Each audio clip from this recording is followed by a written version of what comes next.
King scrunches his broken fist. Cheers and hollers from a drunk crowd echoed through the alleyway. He stares at his fallen opponent. Bleeding face, busted nose, chipped teeth. He kicks him in the mouth to put the finishing touches on his handiwork. He never lost a fight. Not now, not ever. Always bet on King. He glances over the crowd, spots Donnie, an old friend with a gambling problem. Not much of a problem if he continues to bet on me. King looks at his watch. He's late for a family meeting. King's father gives his mother hell for talking back for something he didn't quite understand. It's always the same crap. King grinds his teeth. Blood and warmth rush up his face. Every scrap, every single one he won because he saw his father's face in his opponent. He wants to lash out, to say something, anything, but to say something is to be cut off. By this time, he's not thinking straight. Or maybe he is. His father raises a hand to strike his mother. It happens faster than the thought to perceive it. One moment he snatches his father's arm, the next he's beating him black and blue for years of accumulated shit. He walks away while his mother tries to help his father up. You're out. Never show your face here again, ungrateful bastard. Get out. He never really had friends. Not real ones, anyway. He had an entourage, a group of sods enjoying the high life with his credit card. Now he has no one. Not a single bloody friend to help him out. He had friends once upon a time in school, but that was long ago. He needs money. But money doesn't grow on trees, and no one wants to challenge him. Not after what he did to his last opponent. He needs a job. His accounts are near empty, and his old careless spending habits are hard to break. He meets with Tommy.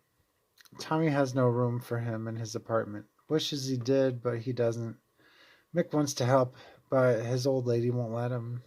Same with Billy and Harry. His ex has moved on, and she doesn't want to see his face.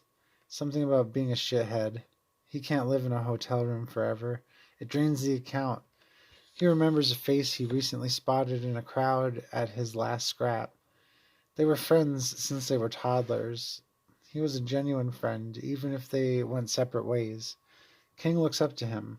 Castle Drive. He hails a taxi. King hasn't felt real in a long time. He sits in Donnie's apartment drinking old ale, realizing how much he misses genuine heart-to-hearts. Donnie was his friend before he realized he came from money. The rich aren't really rich. He's not sure why he thinks this or what it means. It's just a random thought. The ale talking, as it were. Donnie says he can stay until he figures things out. He's not sure when that will be. It doesn't matter. A sudden rap at the door startles him. Donnie stands, opens the door to reveal a few men in black leather jackets. Muscle. King doesn't hear much, but what he does hear he doesn't like. Donnie owes money and can expect a bundle of lead in the face if he doesn't pay. He laughs when he returns to the kitchen table. It's your fault, King. I don't know who to bet on anymore. King lost his last 3 jobs and is going back to what he does best. A challenger steps into the circle in the dimly lit alley, double his size, massive. King doesn't care. A head's a head. He'll go down like the others. Crowd calls him the Ghetto Masher. The Ghetto Masher glares at him. The ref spits out rules he's heard 1,000 times. King stares at him and sees, not his father, but his opponent. A bell sounds with a bestial snarl. The Ghetto Masher lunges. King evades a wild blow that would have ripped his head off. He feels strange, unresponsive, confused. Donnie screams at him. He glances at him as he receives a massive fist to the skull. Black swirls across his eyes. He doesn't remember the thud against his skull. He doesn't remember his legs buckling. He doesn't even remember collapsing in a pile of festering garbage. He only remembers waking up on the couch in Donnie's apartment. He's lost his edge, his anger, his rage, his hate.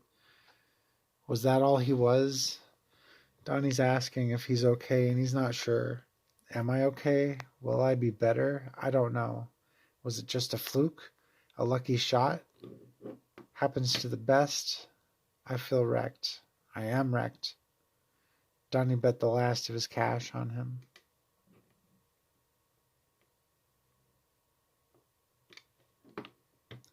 King's getting the hang of working behind a bar.